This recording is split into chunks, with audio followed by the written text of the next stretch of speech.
Kita masih membahas pemirsa terkait dengan ketahanan remaja. Nah, tadi sudah diceritakan ya oleh narasumber-narasumber kita sebenarnya apa saja sih permasalahan-permasalahan dari remaja ini. Saya akan ke Bu Neti. Bu Neti tadi sudah dijelaskan ya Bu ya, oleh Teh Ica, oleh Kang Rifki juga sudah dijelaskan permasalahan-permasalahan umum remaja apa saja nih yang mereka rasakan. Kalau dari sisi Bu Neti sebenarnya apa aja sih Bu permasalahan umum yang dihadapi remaja saat ini? Tadi kan Ibu sempat bilang ya bahwa di masa remaja ini ada masa-masanya, ada masa remaja awal, ada yang transisi dan juga yang akhir. Itu permasalahan yang mereka alami beda-beda nggak sih Bu Neti?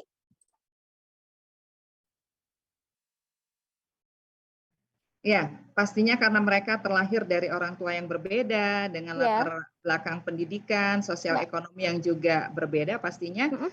tentu akan menghadirkan remaja-remaja dengan tipikal yang juga berbeda, Teh Eci.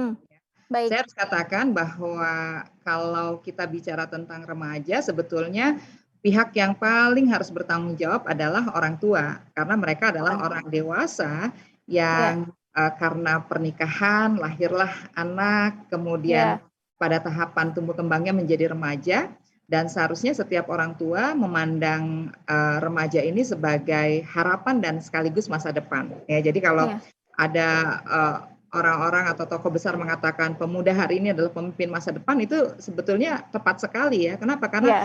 pada siklus perjalanan kehidupan kita, satu hari kita akan berada pada titik yang menggantikan orang tua kita. Nah, Ya. hari ini ketika remaja seperti Ica atau Rifki memahami posisi dirinya, memiliki kesadaran yang tinggi, kita sangat sangat gembira ya, Teh Eci. Kenapa? Karena Ya. kita nggak akan mengalami defisit calon pemimpin masa depan. Mereka menyadari betul siapa dirinya, kemudian Betul. mereka mengenali apa yang menjadi potensi dan juga sekaligus masalah dan kekurangan dirinya, sehingga Ya. mereka membangun ya strategi ya untuk bisa mengkolaborasikan antara kelebihan dan kekurangan. Jadi tidak terjatuh pada kubangan kekurangan, menyesali diri, menyesali orang tua tanpa melihat sebetulnya banyak sekali peluang kebaikan kalau kemudian kita mampu ya memotret apa saja yang bisa melejitkan potensi yang mereka miliki. Seperti itu. Oke, nah tadi juga Ibu di awal sempat bilang bahwa di masa remaja ini karena mungkin masanya juga beda-beda ya Bu ya, ada awal, ada transisi, ada pertengahan maksud saya, kemudian juga ada akhir. Ini kan juga treatmentnya beda-beda ya Bu ya. Nah, treatmentnya ini Ya. seperti apa Bu Neti? Iya, sebetulnya kalau kita bicara tentang bagaimana ketahanan remaja, sebetulnya tidak bisa dilepaskan dari ketahanan keluarga ya. Ya. Bagaimana komunikasi dialogis yang dibangun oleh orang tua kepada mereka, kepada remaja, termasuk juga bagaimana institusi pendidikan memahami setiap peserta didiknya ya. Nah, oleh Ya. karena itu tentu saja yang tadi saya sebutkan setiap tahapan berbeda pendekatannya. Tentu kita juga memahami ya dalam agama yang saya anut ada berbagai pola komunikasi yang harus dikembangkan oleh setiap orang dewasa pada saat Baik. seorang anak memasuki tahapan tumbuh kembangnya. Misalnya ada masa di mana orang tua harus memperlakukan anaknya sebagai sahabat begitu ya. Ya, Bukan lagi betul. sebagai tawanan, harus Ya. makan ini, harus makan itu. Pokoknya ada semacam dalam tanda kutip pemaksaan. Tapi pada tahapan remaja, orang tua harus bisa menjadi pendengar yang baik, menjadi sahabat yang baik bagi putra-putrinya yang ada pada masa remaja ini. Sehingga segala sesuatu yang ada pada pikirannya, yang membuat mereka galau, tadi Ica bilang banyak remaja yang galau, merasa nggak percaya diri dan sebagainya. Insecure katanya Bu Ya, ya. insecure bisa tersampaikan, bisa Hmm. tersalurkan. Orang tua menjadi kanal bagi kegalauan remaja. Jadi remaja kita nggak lari ke yang aneh-aneh dan yang membahayakan ya. Kalau Ya. sekarang kita dengar ada pergaulan bebas, ada narkoba, ada macam-macam lah ya di luar sana, termasuk juga dipermudah oleh kemajuan teknologi informasi. Nah, insya Allah kalau kemudian orang dewasa, entah itu orang tua yang ada di keluarga, kemudian guru dan pendidik yang ada di sekolah dan institusi pendidikan, semua memiliki pemahaman yang sama bahwa mereka harus menjadi pendengar yang baik, mereka menjadi kanalisasi bagi kegelisahan remaja. Insya Allah sedikitnya kita bisa mengurangi ya permasalahan transisi yang dihadapi oleh remaja kita. Seperti itu. Pada intinya juga ini paling penting yang harus digarisbawahi adalah komunikasi antara orang tua dan juga anak ya Bu Neti ya? Betul. Karena Iya. bagaimanapun ketika komunikasi ini searah, remaja juga menjadi tidak nyaman ya, karena pasti bahasanya imperatif. Habis makan, belajar, habis belajar, tidur. Begitu kan? Jadi kata-katanya kata-kata perintah dan instruktif. Sementara remaja ingin sekali didengar gitu. Ya, misalnya Bu, nilaiku 8 gitu. Jangan sampai nanti Ibu dulu 10 terus kan gitu ya. Jadi banyak hal yang memang harus dipelajari oleh orang tua ya. Jadi kalau saya mengamati selama ini kalau ada momentum ulang tahun, kita selalu mengucapkan ulang tahun pada si anak ya. Padahal seharusnya kita juga harus mengucapkan selamat ya hari ulang tahun buat orang tua, karena pada hari pertama anak lahir, maka hari itu pula lah mereka dideklarasikan sebagai orang tua gitu ya. Nah, menjadi orang tua itu sebuah proses pembelajaran Teh Eci. Jadi artinya jangan sampai hanya anak yang diminta untuk memahami orang tua, tapi orang tua pun harus memahami tumbuh kembang anak ya, khususnya pada masa remaja yang memang banyak sekali hal-hal yang perlu dicermati seperti itu. Iya, baik Nat. Ngomongin soal remaja, ini Bu Neti dan juga TC dan Kak Rify bahwa tanggal 12 Agustus ini diperingati sebagai Hari Remaja Internasional, di mana tanggal 12 Agustus tahun ini tema Hari Remaja Internasional 2021 ini adalah kaitannya ajakan untuk mengubah sistem pangan, inovasi, dan juga sebagai remaja untuk kesehatan manusia dan bumi kita. Nih, Teh Ica, sebenarnya apa sih maksud dari tema ini, Teh Ica? Baik, jadi untuk tema dari Hari Remaja Internasional tahun 2021 kan Transforming Youth System, Youth Innovation for Human and Planetary Health, yang artinya kita mengubah sistem pangan dan juga inovasi terhadap kesehatan masyarakat maupun kesehatan bumi. Nah, latar belakang dari tema ini adalah berdasarkan dari pertemuan para pemuda yang ada di seluruh dunia melalui pertemuan EYP gitu. Jadi pada saat itu prioritas utama atau isu utama yang dibahas oleh para pemuda dan para remaja itu mengenai dampak pandemi, khususnya pada dampak bagi kesehatan masyarakat, kesehatan lingkungan, dan juga kesehatan pangan. Nah, tentunya seluruh dunia, seluruh aspek dari negara pun telah berusaha untuk mengatasi permasalahan ini, namun ini akan lebih mudah jika kita, para remaja, para pemudanya, turut serta untuk mengatasi permasalahan ini. Nah, dari tema ini juga, ini mengajak kita sebagai remaja untuk memperkuat upaya, baik secara individu maupun secara kelompok, secara organisasi, untuk memulihkan bumi kita, melindungi bumi kita, dan mengintegrasikan keanekaragaman hayati terhadap sistem pangan kita gitu. Nah, melalui Hari Remaja Internasional tahun 2021 pula, kita sebagai remaja diajak untuk sama-sama mendalami bahwa sistem pangan itu merupakan kunci dari kesehatan penduduk yang ada di Indonesia. Seperti itu, Teh. Oke, berarti isu yang memang diangkat di Hari Remaja Internasional tahun ini juga itu memang kaitannya dengan ini ya, dengan dampak dari pandemi COVID-19 ini sendiri ya, Teh Ica ya? Iya, betul. Oke, kita akan break dulu ya pemirsa dengan tiga narasumber saya. Ini kita masih membahas tentang Hari Remaja Internasional juga, kemudian juga masih banyak hal lagi terkait dengan apa yang sudah dilakukan oleh BKKBN dan juga DPR RI selaku regulator. Tapi kita tahan dulu pemirsa, kita jeda dulu sebentar, tetap bersama kami di Dialog iNews Jabar.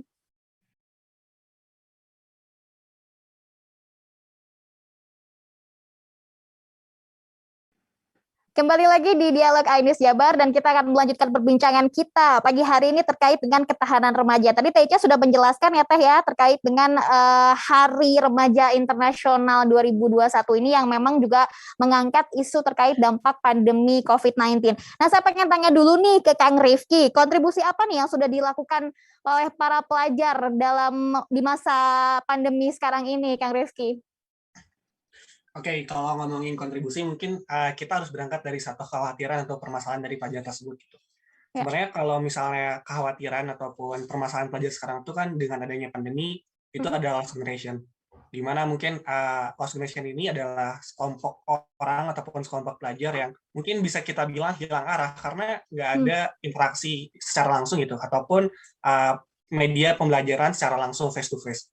Nah, apalagi sekarang dengan kondisi pandemi kayak gini, nggak bisa kita pungkiri banyak finansial mungkin orang-orang tua yang mungkin sekarang udah menurun lah kasarnya. Nah, makanya kontribusi yang harus bisa kita lakukan sebagai pelajar, sebagai remaja juga adalah emang yang harus bisa membantu itu semua gitu. Dan alhamdulillahnya aku pribadi bersama teman-teman pengurus di Formasi Jawa Barat, kita semua telah berkarya selama 8 tahun ini. Fokus kita emang untuk ke sana gitu, mulai dari melaksanakan program beasiswa. Alhamdulillah kemarin kita juga baru melaksanakan beasiswa untuk pelajar yang berprestasi dan juga kurang dalam hal finansial untuk melanjutkan ke universitas salah satu ternama di Jawa Barat juga. Lalu juga kita memberikan bantuan-bantuan biaya pendidikan mulai dari uang saku, uang buku, melalui program kita itu adalah beasiswa pelajar juara. Nah, besar harapannya adalah justru kita sebagai pelajar harus bisa nih udah mulai aware dengan yang terjadi di lingkungan kita, dan kita harus bisa memberikan kontribusi yang begitu signifikan lah kepada teman-teman kita semua, karena mungkin sekarang udah bukan lagi zamannya kompetisi ya, kita udah zamannya kolaborasi, saling bahu-membahu. Karena apa? Karena mungkin dengan ini, dengan bantuan kecil kita, dengan niat kecil kita ini, semoga bisa ngebantu rekan-rekan kita untuk saling sama-sama berkembang. Mungkin seperti itu sih, Kak. Oke, Kang Rifki pengen tahu kalau stress healingnya pelajar tuh ngapain aja sih, Kang Rifki? Oke. Kalau untuk kan stress pasti belajar healing online terus ya kan? Iya. Nah, kalau buat stress healing, mungkin buat teman-teman pelajar ya bisa interaksi dengan teman-teman, itu adalah salah satu berkat lah ya di pandemi kayak gini. Ya sekedar bisa ngobrol, bisa entah itu ngelakuin passion mereka, entah itu misalnya ngelakuin hal olahraga, atau mungkin teman-teman perempuan yang suka nonton drama Korea ataupun makan makanan enak. Nah, hal yang kayak gitu mungkin itu jadi salah satu self healingnya mereka gitu. Dan mungkin self healing ini emang diperlukan sih, karena situasi sekarang dengan terbatasnya interaksi, maka perlu diwajarkan gitu bahwasannya kalau kita semua perlu adanya self healing ini. Kayak gitu sih, Kak. Oke. Kalau Rifki pribadi ngapain, Ki? Kalau aku pribadi apa ya? Kalau aku mungkin aku suka ngelakuin hal yang emang buat aku senang sih, Kak. Kayak misalnya lakuin apa yang aku sukai, contoh misalnya aku suka sering olahraga di rumah, atau misalnya sekedar Google Meeting gitu ya, atau nge-Zoom bareng teman-teman semua, bercanda-bercanda.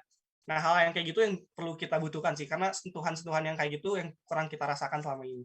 Kayak gitu. Oke, jadi Zoom meeting-nya nggak cuma bahas soal organisasi sekolah aja ya, tapi juga bercanda-bercanda sama teman-teman ya, berinteraksi. Yang penting biar nggak stres ya, Kang Rifki ya.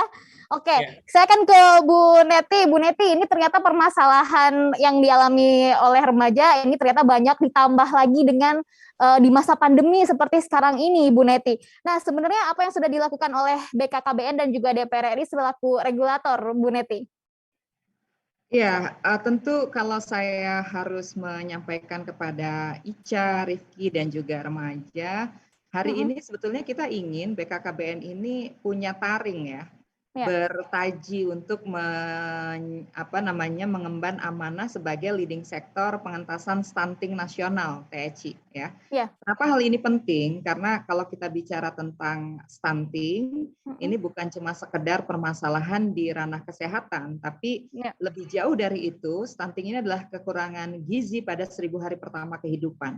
Jadi artinya kenapa Ica, Rifki, dan juga teman-teman harus paham, jangan sampai bilangnya nanti itu kan urusannya Bu Dokter, Pak Dokter, atau Bu Bidan gitu. Bukan. Tapi bagaimana kita hari ini menyadari sepenuhnya peran besar kita, suatu saat Ica dan Rifki dan juga teman-temannya akan menjadi orang tua ya. Jadi saat ini Ica dan Rifki ini adalah calon orang tua dan sekaligus aktor pembangunan. Nah, oleh karena itu kalau saya melihat bahwa isu stunting ini harus juga didistribusikan ya sampai ke kelompok-kelompok remaja, ke genre dan pik remaja. Kenapa? Karena kalau kita bicara tentang pengentasan gizi di Indonesia yang ditargetkan akan turun sampai angka 14% di skala nasional, padahal hari ini stunting kita masih di 26%, dan capaian atau upaya yang dilakukan itu setiap tahunnya baru menurunkan 0,3%, berarti ini target yang luar biasa ya.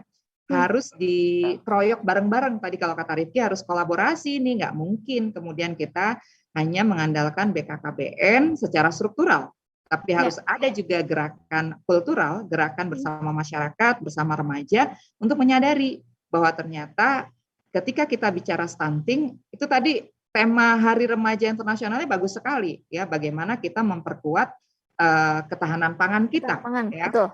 bagaimana kita menjadi manusia-manusia penghuni bumi yang ramah ya terhadap kelestarian lingkungan dan bumi kita. Nah, salah satunya adalah bagaimana kita mewujudkan ketahanan pangan. Nah, isu yang menarik, Teh Eci. Hari ini orang selalu ya mengembalikan ketahanan pangan itu pada produk-produk pertanian ya. Padahal produk pertanian yang dipahami oleh pemerintah selama ini kebanyakan berapa sih produktivitas gabah kering giling ya GKG. Padahal pada kenyataannya masyarakat kita itu yang dibeli bukan gabah tapi beras gitu ya. Beras. Dan membeli berasnya bukan di sawah ya seperti itu. Dan yang dimakan oleh masyarakat bukan hanya beras, tapi juga teman-teman yang lain, ya produk pertanian, produk perikanan dan kelautan dan sebagainya.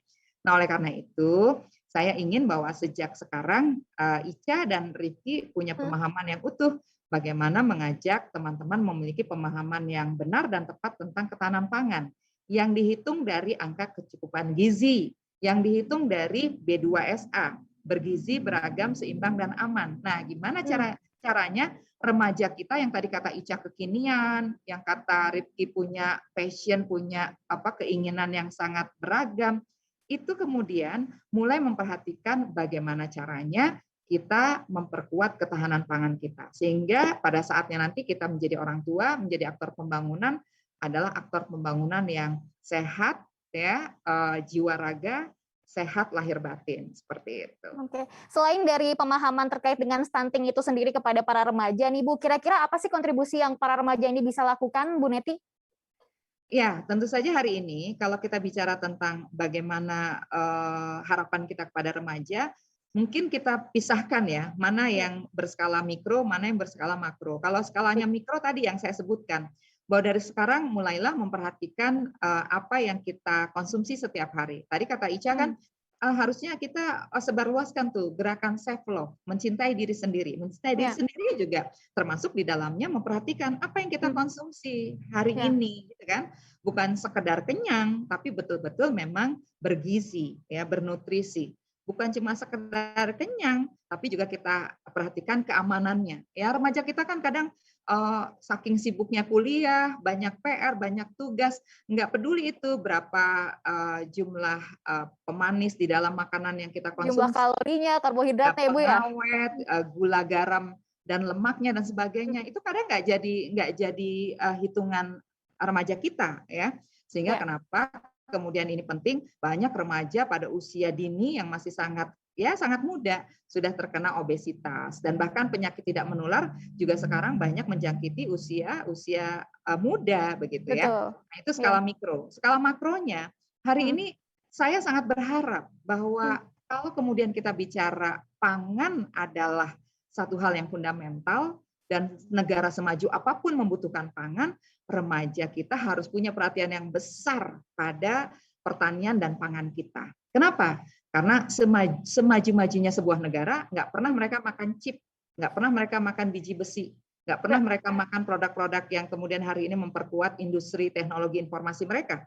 Tapi yang dikonsumsi tetap produk pangan. Nah, ke depan ada yang kemudian menjadi pemangku kepentingan di bidang pertanian, ada yang kemudian juga menentukan kebijakan di sektor lainnya yang semuanya bermuara pada kesejahteraan bangsa. Iya, perkuat ketahanan pangan dan juga kemandirian bangsa kita ya Bu Neti ya. Kita akan bahas lebih lanjut lagi Bu Neti dan juga dua narasumber yang lainnya. Kita akan jeda sejenak, tetap bersama kami di Dialog iNews Jabar.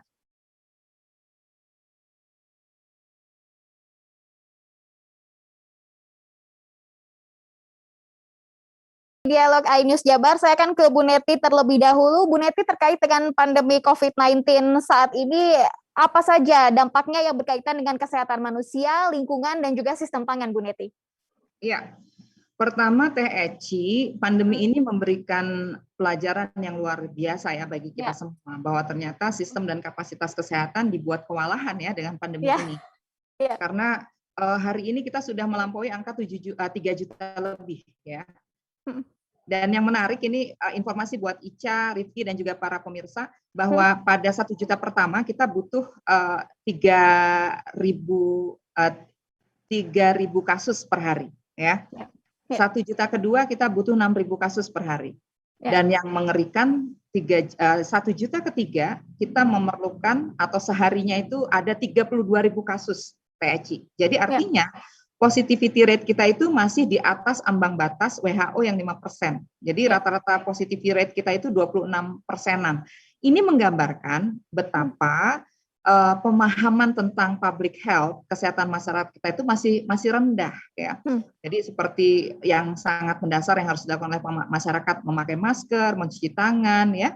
Itu satu hal yang jadi hal yang baru bagi masyarakat kita gitu ya. Padahal ketika kita bicara perilaku hidup bersih dan sehat, seharusnya kebiasaan mencuci tangan itu nggak perlu kita lakukan hanya pada saat pandemi ya, tapi sebelumnya juga sudah menjadi kebiasaan. Nah, itu yang pertama ya, dan bahkan kalau kita lihat dari kasus kematian ini sangat mengerikan. Kasus kematian kita itu pernah mencapai rekor tertinggi di dunia ya. Nah, ini dari kesehatan. Kalau kita bicara dari lingkungan, ini yang juga perlu digagas ini oleh Ica dan Rifki dan juga teman-teman. Berapa banyak kemudian sampah-sampah infeksius yang dikumpulkan setiap harinya THC ya. Nggak usah yang di rumah sakit lah. Kita bicara yang kita pakai sehari-hari ya. Masker itu juga infeksius ya. Betul. Berapa banyak yang kita buang, kemudian berapa banyak yang sudah dipilah dengan baik, kemudian diolah dengan baik ya. Karena kalau kita bicara tentang berapa jumlah rumah sakit dan kapasitas pengolah limbah medis ya, limbah infeksius ini masih jauh panggang dari api, seperti itu.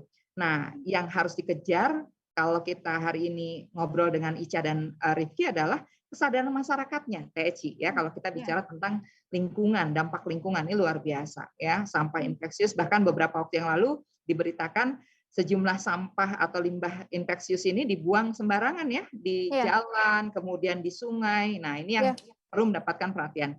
Dan yang ketiga, masalah pangan. Ya, tadi kalau saya sempat menjelaskan tentang bahwa hari ini kita harus sadar betul pemahaman kita secara mikro maupun makro harus utuh tentang pangan. Hari ini kita juga harus menyadari, kita harus membangun empati kalau tadi kata Ica ya. Gimana caranya sebagai remaja kita punya perhatian yang besar pada kelompok masyarakat yang terdampak secara ekonomi dan mengalami masalah pangan. Ya, kenapa? Karena hari ini angka pengangguran kita meningkat THC ya. Ada 8,9 penganggur ya pada masa pandemi ini, dan bahkan angka kemiskinan ini bertambah ya, kurang lebih ada 10,19 juta yang hari ini terdampak pandemi.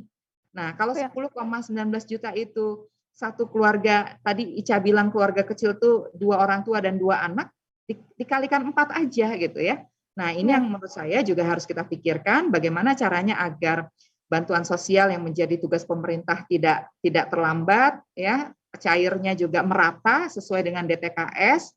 Dan yang berikutnya ada gerakan yang tadi disebut oleh Rifki, gimana caranya skema kolaboratif ini juga bisa dilakukan oleh remaja kita.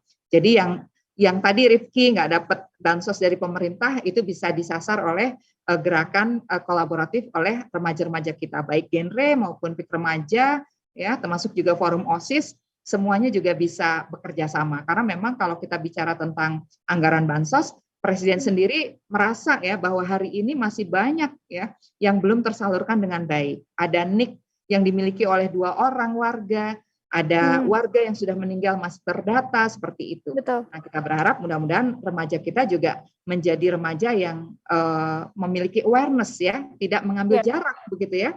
Karena sekali lagi ketika kita bicara data ganda, kemudian bansos yang telat, kemudian banyak warga isoman yang meninggal saat ini tentu saja juga menjadi ladang bagi remaja kita untuk beramal soleh dan menyiapkan diri ya, membangun kepantasan menjadi calon pemimpin masa depan seperti itu.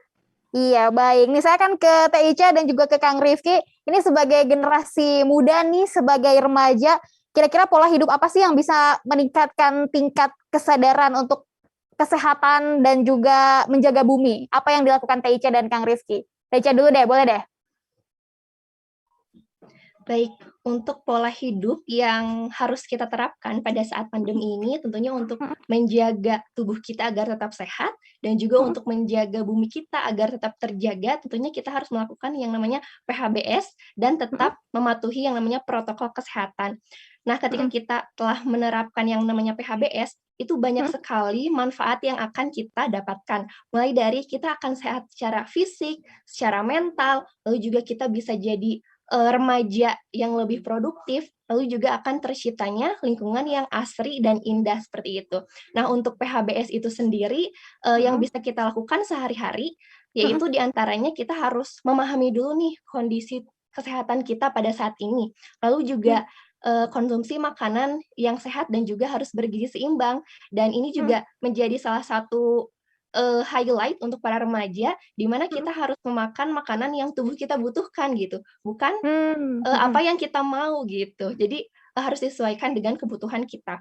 Lalu juga perbanyak asupan cairannya, minumnya perbanyak, minum vitamin, olahraga yang cukup, lalu istirahat yang cukup, istirahatkan badan kita dan pikiran kita gitu. Lalu juga jangan lupa untuk selalu berpikiran positif dan selalu bahagia gitu. Nah, selain menjaga kesehatan tubuh kita sendiri, kita juga bisa menjaga lingkungan kita, menjaga bumi kita dengan cara hal-hal yang sederhana. Contohnya dengan cara kita menanam di depan rumah kita atau di pinggir rumah kita gitu. Kan sekarang lagi pada di rumah aja gitu. Kita bisa menanam tanaman untuk membantu meningkatkan kadar oksigen bumi kita seperti itu. Lalu juga kita bisa bersepeda gitu. Yang tadinya kita mau beli terigu harus pakai motor, sekarang coba diubah menjadi pakai sepeda gitu. Atau mungkin bisa jalan kaki aja gitu. Iya, jalan kaki aja gitu. Lalu juga jangan lupa ketika kita akan berbelanja, bawa kantong plastik yang bisa dipakai berulang-ulang gitu. Jadi kurangi sampah yang sekali pakai seperti itu.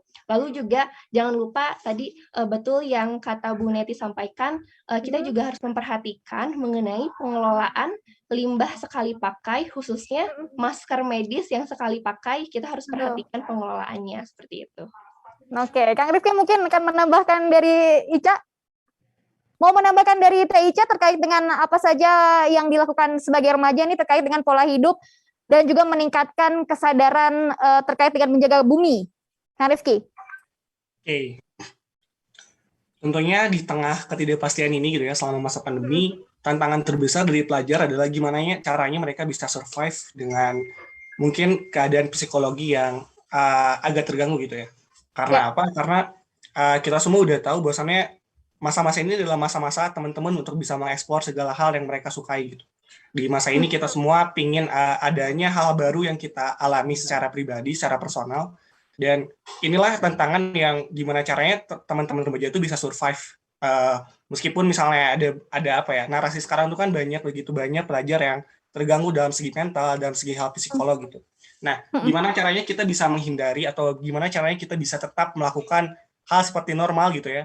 Kita tetap bisa melakukan hal yang kita sukai, kita tetap bisa melakukan hal yang mungkin kita pelajari gitu. Pertama harus adanya mindset dulu nih Mbak. Mindset bahwasannya di masa pandemi ini tuh kita semua sedang berjuang gitu. Bahwasannya ketika kita tidak mematuhi protokol kesehatan, maka ada segelintir orang yang masih berjuang untuk meredakan kasus COVID-19 ini gitu. Nah, mindset seperti ini yang perlu kita kembangkan lebih lanjut oleh pelajar. Dan mungkin ini udah menjadi tugas mikro gitu ya, tugas mikro bagi orang tua atau misalnya sekedar guru-guru di sekolah untuk mengajarkan bahwasannya ini loh yang perlu teman-teman sadari, bahwasannya kita tuh lagi berjuang, bahwasannya ada begitu banyak orang yang berjuang di sana untuk meredakan kasus COVID-19 ini. Nah, terus gimana caranya teman-teman ataupun remaja-remaja sekarang bisa terus sehat secara mental? Ya adalah terus bangun komunikasi gitu. Komunikasi dengan entah itu dengan sekeluarga dekat, entah itu misalnya dengan teman sebaya, atau dengan perkumpulan-perkumpulan yang ada. Nah, ini juga menjadi salah satu kunci bahwasannya keharmonisan keluarga begitu di-highlight ya di masa pandemi sekarang. Makanya mungkin harus ada komunikasi dua arah, bukan hanya dari remaja aja, tapi dari kesadaran orang tua, dari kesadaran orang dewasa yang di sana juga perlu adanya awareness gitu.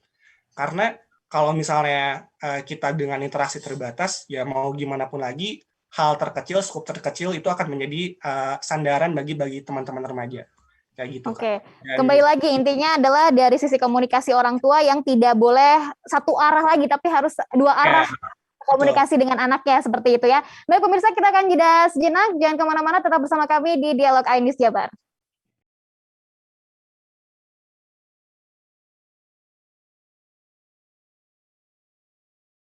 Terima kasih Anda masih bersama kami di Dialog Ainis Jabar. Tadi Bu Neti, Teh Ica, dan juga Kang Rifki sudah menjelaskan pemaparan gagasannya nih Bu Neti terkait dengan permasalahan-permasalahan, solusinya juga seperti apa yang bisa dilakukan para remaja di masa pandemi ini. Menurut Bu Neti seperti apa Bu Neti? Ada tanggapan nggak Bu Neti?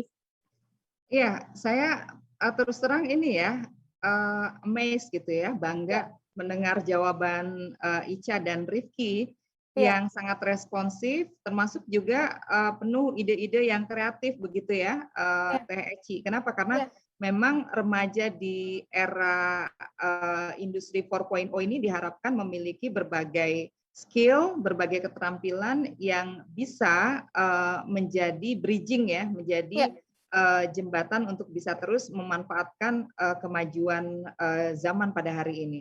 Itu yang pertama. Kemudian yang kedua, ternyata Rifki dan Ica ini adalah potret remaja yang kemudian tidak melupakan lingkungan di mana mereka berada. Ya, kadang remaja kita itu suka asosial, apolitik, begitu ya, nggak memahami situasi sosial dan lingkungannya, kemudian juga nggak memahami isu-isu kebijakan yang sedang digulirkan begitu. Nah, ini adalah potret yang tentu saja harus menjadi champion yang terus kita perbanyak di berbagai daerah, karena boleh jadi Rifki dan Ica ini di perkotaan, tapi kita juga harus memastikan di setiap daerah ya, bahkan di remote area harus ada Rifki dan Ica-Ica yang lain seperti itu. Oke. Dan tadi juga sempat dikatakan oleh Rifki nih Bu Neti bahwa remaja sekarang harus survive katanya ya Bu Neti ya? Betul. Betul. Jadi, ya, tanggapan Bu Neti gimana? Kalau saya pernah membaca ya, mungkin Rifki sama Ica juga teman-teman yang lainnya pernah baca bagaimana Helen Keller mendefinisikan karakter ya. Jadi kalau Helen Keller mengatakan yang namanya karakter itu nggak dibentuk di situasi yang mudah. Justru pada saat seseorang mengalami situasi sulit, prihatin, penuh tantangan, disitulah ya akan terbentuk karakter yang tangguh, karakter yang kokoh ya, nggak mudah terombang-ambing. Justru dia akan menjadi champion ya untuk untuk lingkungannya. Dan itu ternyata yang disampaikan oleh Rifki adalah gambaran ya, bahwa ketika kita bisa melihat sesuatu yang positif di lingkungan yang penuh dengan keterbatasan, itulah sebetulnya yang disebut dengan pemenang sejati. Seperti itu. Baik, menarik sekali ya. Jadi ternyata memang pada saat ini remaja-remaja sekarang sudah open minded ya Bu Neti ya. Wawasannya luas. Dan yang menarik begini Teh Eci, mereka tetap bisa mendapatkan sesuatu yang positif dan solusi di tengah masalah atau tantangan yang sedang dihadapi. Jadi kalau filosofi dalam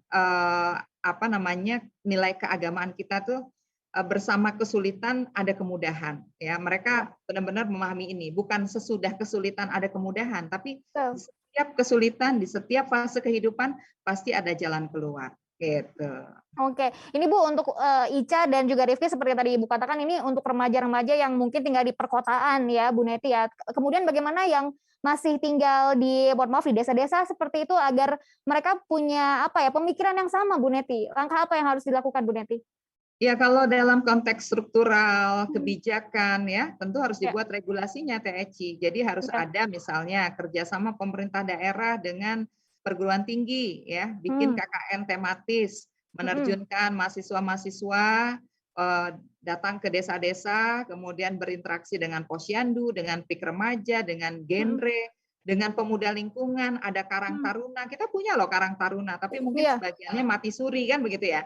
Nah, gimana caranya didekati ya, direvitalisasi oleh remaja-remaja kita yang duduk di perguruan tinggi atau di organisasi yang selama ini aktif ya, membangun motivasi untuk datang ke desa-desa. Itu satu ya. Kemudian yang kedua, melibatkan tokoh agama, tokoh masyarakat. Karena bagaimanapun hari ini masyarakat kita ya dengan sistem yang paternalistik masih melihat Teh Eci, siapa yang berbicara di depan ya, entah itu Kalau di sebagian daerah mungkin Pak Kuwu itu jadi panutan, atau Ya. di beberapa kawasan Pak Kiai yang didengar ya, Ica ya, Betul. Ica Rizky pasti tahu lah, di beberapa kawasan yang banyak pesantren atau banyak masjid, DKM, itu Pak Kiai masih didengar. Nah, tentu saja keterampilan berkomunikasi secara interpersonal antara remaja-remaja yang berprestasi, remaja-remaja pelopor, remaja-remaja yang inspiring ini dengan tokoh agama, tokoh masyarakat, ini penting ya. Karena apa? Karena dialog dua generasi ini pastinya akan melancarkan sumbatan-sumbatan yang seringkali tadi disebut Rifki sebagai awal masalah komunikasi dialogis antara orang tua dan anak, seperti itu. Oke, baik Bu Neti, apa pesan Ibu untuk remaja Indonesia dalam memperingati Hari Remaja Internasional, Bu Neti? Ya, saya hanya ingin mengulang kembali ya kata-kata Helen Keller, it is not possible for the civilization to flow backwards since there is youth in the world. Tidak mungkin peradaban dunia ini mundur ke belakang selama ada remaja gemilang seperti Ica dan Rifki, serta remaja Jawa Barat yang luar biasa. Oke, baik. Terima kasih banyak Bu Neti. Teh Ica, mungkin ada yang ingin disampaikan untuk teman-teman remaja Indonesia dalam memperingati Hari Remaja Internasional, Teh Ica? Baik, terima kasih Teh. Untuk semua remaja yang ada di Indonesia, khususnya di Jawa Barat, teman-teman, yuk bangun yuk, jangan rebahan mulu, karena aksi dari kalian tentunya akan berdampak besar sekali bagi kesehatan masyarakat maupun kesehatan bumi kita. Dan semoga kita semua sebagai remaja bisa menjadi agent of change atau agen perubahan dalam mengatasi permasalahan yang tadi telah dibahas, di mana kita nantinya akan bisa meningkatkan derajat kesehatan masyarakat, derajat kesehatan lingkungan, dan juga memperbaiki sistem pangan kita. Dan juga jangan lupa, kita harus menjadi konsumen yang cerdas, di mana kita harus mengkonsumsi makanan yang tubuh kita butuhkan, bukan makanan yang kita inginkan. Oke, salam genre. Salam genre, menarik sekali, Teh Ica. Kang Rifki, silahkan, ada yang ingin disampaikan untuk teman-teman remaja?